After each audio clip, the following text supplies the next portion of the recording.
Hello student, welcome to Swati's classes. आज हम देखने वाले हैं EVS 1 lesson number 12 food for all. Student, अगर अभी तक आपने स्वातिस क्लासेस चैनल को सब्सक्राइब नहीं किया है तो सब्सक्राइब ज़रूर कीजिए। आपको ईवीएस 1 एंड ईवीएस 2 के सारे लेसन इस चैनल पर मिल जाएंगे। तो चलिए देखते हैं लेसन क्या है, फूड फॉर ऑल। तो यहाँ पे आपको कुछ क्वेश्चन दिखाई देंगे। सबसे पहले हमें क्वेश्चन दिया है, which vegetables do we get around the time of Diwali. तो दिवाली के टाइम पे आपको किस तरीके के वेजिटेबल्स मिलते हैं, विच टाइप ऑफ फ्रूट्स, कौन से फ्रूट्स मिलते हैं, विच ग्रेन्स, किस टाइप के ग्रेन्स आपको दिवाली के टाइम पे मिलते हैं। सेकंड क्वेश्चन दिया है, what are the seasons for jowar, bajra, rice, mangoes, oranges and jackfruit. तो ये सारे जो ग्रेन्स एंड फ्रूट्स दिए हैं ये कौन से सीजन में आते हैं ये आपको देखना है।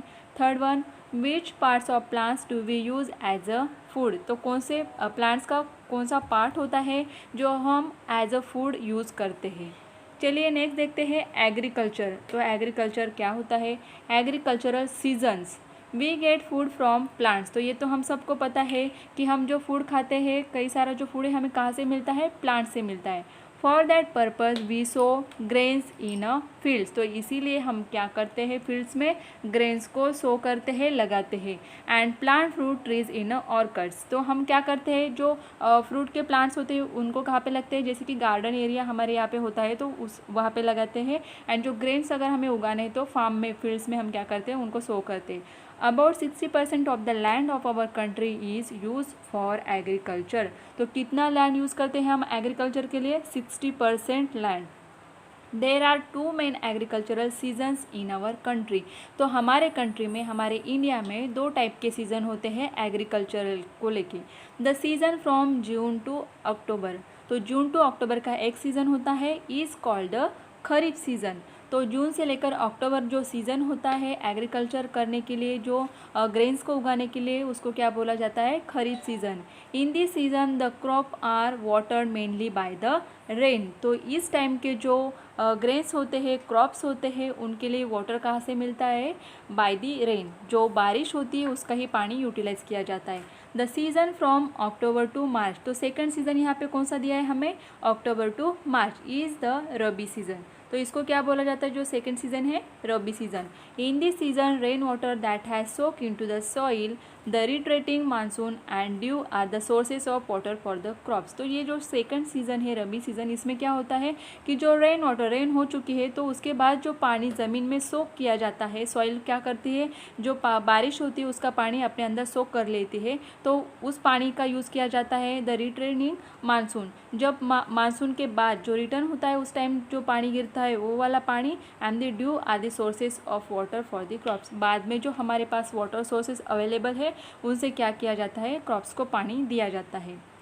In addition some crops are grown from March to June, these are called summer crops. जो मार्च से लेकर जून तक हम क्रॉप्स उगाते हैं उसको क्या बोला जाता है, समर क्रॉप्स बोला जाता है।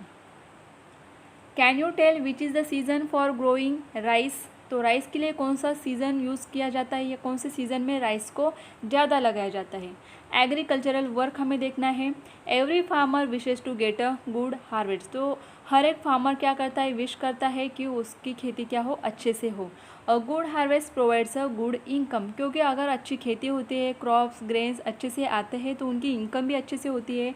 Fertile land, good quality seeds and fertilisers and availability of water are essential for a good harvest. अगर खेती से उन्हें अच्छा सा हार्वेस्ट या अच्छा फसल जिसे हम बोलते हैं आना चाहिए, इसके लिए कौन सी चीज़ों की ज़रूरत होती है, फर्टाइल लैंड होना ज़रूरी होती है, अच्छी ज़मीन होनी चाहिए, गुड क्वालिटी सीड्स उनके पास होने चाहिए, फर्टिलाइजर्स जो यूज़ करते हैं वो होने चाहिए, एंड अवेलेबिलिटी ऑफ वाटर। ये सारी अगर चीज़ें उनके पास है तो काफ़ी अच्छी फसल निकाल सकते हैं।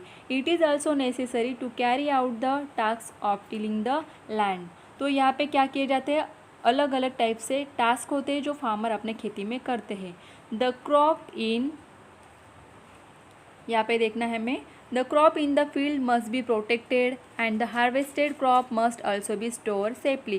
तो उनको क्या करना होता है यहाँ पे फसल उगाने के लिए सबसे पहले तो काफ़ी सारे जो टास्क होते हैं उसको कंप्लीट करना है। बाद में जब फसल आती है फील्ड में तो उनको प्रोटेक्ट करना पड़ता है और उसके बाद स्टोर भी करना पड़ता है ग्रेन्स को। तो अगर वो सेफली उसे स्टोर करते हैं तो उनके लिए अच्छा होता है। All of this process are important. जो ये सारी प्रोसेस होती है फसल उगाना, उनको प्रोटेक्ट करना, उनको स्टोर करना, ये काफ़ी इंपॉर्टेंट होता है। The population of our country is increasing and still the needs of all the people are being met. तो यहाँ पे क्या हो रहा है, हमारे कंट्री में पॉपुलेशन दिन ब दिन बढ़ता जा रहा है तो जो उनकी नीड होती है फूड के लिए ये भी बढ़ रही है। This has been possible because of modern improve methods of agriculture. तो इन जो पॉपुलेशन बढ़ रहा है उसके लिए जो फूड अवेलेबल हो रहा है ये सब किसके कारण हो रहा है, modern improve methods of agriculture. क्योंकि हमारी जो खेती करने की मेथड होती है यहाँ पे काफ़ी मॉडर्न इम्प्रूवमेंट्स हो रहे हैं, इसके कारण हमें काफ़ी सारा ग्रेन्स, क्रॉप्स, जो वेजिटेबल्स, ये सारे जो फूड होते हैं ये अवेलेबल हो रहे हैं काफ़ी मात्रा में। Traditional agriculture. In the traditional method of agriculture, plugging, tilling, etc. were done with the help of oxen. तो जो ट्रेडिशनल एग्रीकल्चर करते हैं, ट्रेडिशनल स्टाइल से मेथड से करते हैं, प्लगिंग या टीलिंग है यहाँ पे। तो अ मोट अ ह्यूज लेदर बैग, यहाँ पे हम पिक्चर में भी देख सकते हैं कि मोट यूज़ करते थे ट्रेडिशनल, मतलब जो पहले वाले लोग थे जब हमारे इम्प्रूवमेंट्स नहीं हुई थी, मॉडर्न इम्प्रूवमेंट्स या मशीन्स टेक्निक्स हमारे पास नहीं थी, तो उस टाइम लोग क्या करते थे, मोट का यूज़ करते थे। ये मोट क्या होता था, लेदर का बैग, बड़ा वाला बैग यहाँ पे आपको दिख रहा है। Driven with the help of oxen was use to. तो ये किसके द्वारा चलाया जाता था, ऑक्सन इसको क्या करते थे, खींचते थे आगे। Draw water from the well. तो ये क्या करते थे, वेल से इस लेदर बैग से पानी को निकाला जाता था। हार्वेस्टिंग, थ्रेशिंग एक्सेट्रा, किसके लिए, हमें जो क्रॉप्स लगाए हैं फार्म में, जो भी लगाया है उसको पानी देने के लिए ये मेथड यूज़ किया जाता था। Was done by the members of the farmers family themselves with the help of oxen. तो यहाँ पे फार्मिंग में क्या करते हैं, फार्मर्स होते हैं, उनके फैमिली मेम्बर्स होते हैं, ये सब क्या करते हैं, खेती में काम करते हैं। However, farmers now carry out all these tasks with the help of machine. But हमें जैसे अभी टेक्नोलॉजीज आ गए हैं, मॉडर्न मशीन्स आ गए हैं, तो लोग क्या करते हैं, उन मशीन से ही अपना काम करने लगे हैं। प्लगिंग द लैंड, तो यहाँ पे आपको दिख रहा है कैसे फार्मर अपना काम कर रहे हैं। उसके बाद देखेंगे हम नेक्स्ट पेज पे इम्प्रूव मेथड्स ऑफ एग्रीकल्चर। अभी हमें देखना है यहाँ पे काफ़ी सारे जो मेथड से इम्प्रूव हो चुके हैं एग्रीकल्चर करने के लिए। तो उसमें सबसे पहला आता है इम्प्रूव सीड्स। सीड्स को क्या किया गया है, इम्प्रूव किया गया है, कैसे ये हमें देखना है। Earlier it was a customary to preserve the seeds of one harvest for sowing in the next season. पहले क्या करते थे लोग, अभी के जो सीड्स निकाले हैं इस साल के उसको प्रिजर्व करके रखते थे और नेक्स्ट सीजन में उसको यूटिलाइज किया जाता था। तो seeds did not have a high yield. तो ये क्या करते थे, पूरे साल भर में उसको ऐसे ही रखा जाता था तो उसमें हाई यील्ड नहीं मिल पाता था। Nowadays improve seeds are develop through research. तो रिसर्च करके इन जो सीड्स होते हैं उनको इम्प्रूव किया गया है काफ़ी, कि हम अगर इनको ग्रो करते हैं नेक्स्ट ईयर भी तो इनसे काफ़ी सारा हमें क्या मिलता है, ग्रेन क्रॉप्स जो भी है हमें काफ़ी मात्रा में मिलते हैं। They are available in the market for every crop such as jowar, rice, groundnut, wheat etcetera. तो ये जो सारे क्रॉप्स हमें दिख रहे हैं कि ज्वार, राइस, ग्राउंडनट, व्हीट, इनके सीड्स क्या हो चुके हैं, अभी इम्प्रूव सीड्स बन गए हैं और मार्केट में इजीली अवेलेबल भी होते हैं। दिस हैव अ हायर डील। तो इनमें क्या होता है, हायर डील होते हैं। They can resist pest attack. ये क्या कर सकते हैं, रेजिस्ट कर सकते हैं पेस्ट अटैक को भी। Some varieties become a ripe for harvesting in a shorter period of time while some give a high yield even with a low water supply.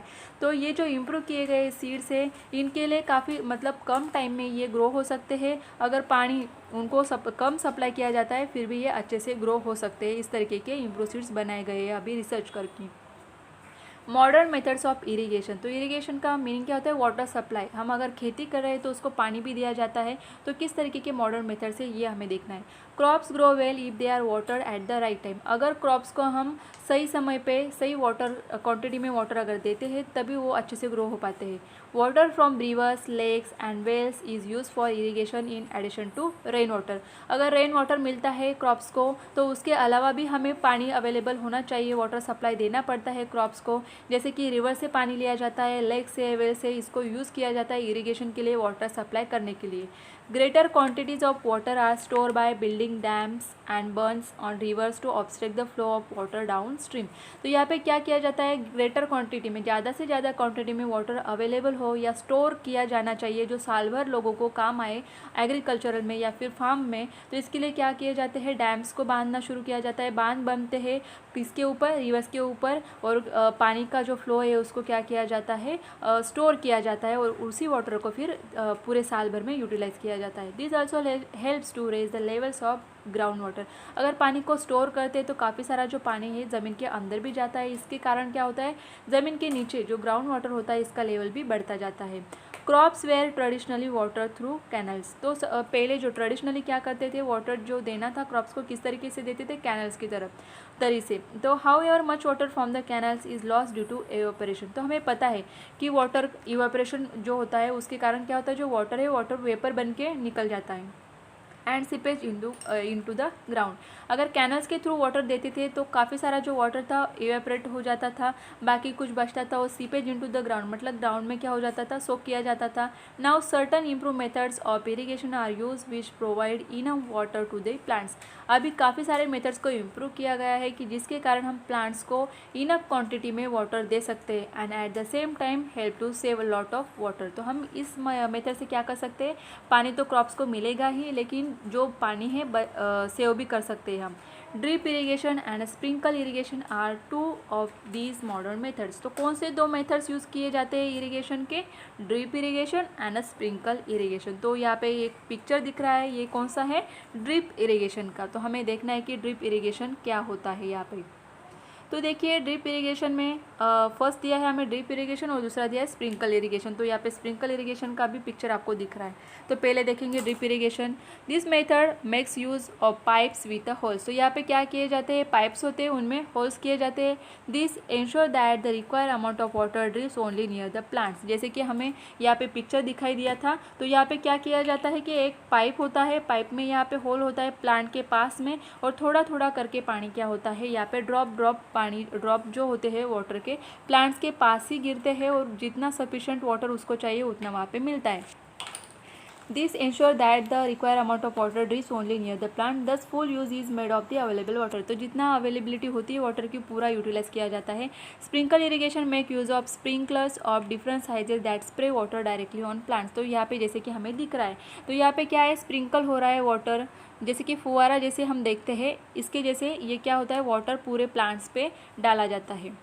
Find out names of two varieties of improve seeds of jowar. तो यहाँ पे आपको find out करना है ये कि jowar improve seeds of jowar के नाम्स लिखने हैं। Who help the farmer to drive the mode. जैसे हमने देखा कि मोड क्या होता है, तो इसे ड्राइव करने के लिए किसका यूज़ किया जाता है, ये आपको देखना है। How is ground water lifted these days. अभी पहले तो हमें पता है कि मोड के थ्रू वाटर निकाला जाता था। How is ground water lifted these days, अभी क्या यूज़ किया जाता है, कौन सा मशीन यूज़ किया जाता है, ये आपको वहाँ पे देखना है। फर्टिलाइजर्स, तो फर्टिलाइजर्स क्या होते हैं ये हमें देखने हैं। If the same crops are grown repeatedly in a field the fertility of the soil decreases. अगर हम एक ही फील्ड में, एक ही खेती में बार बार एक ही तरीके का क्रॉप्स अगर लेते हैं, ग्रो करते हैं, तो इसके कारण क्या होता है, सॉइल की जो फर्टिलिटी होती है, मतलब क्रॉप्स को ग्रो करने की जो क्वांटिटी जो क्वालिटी होती है सॉइल में, वो कम हो जाती है।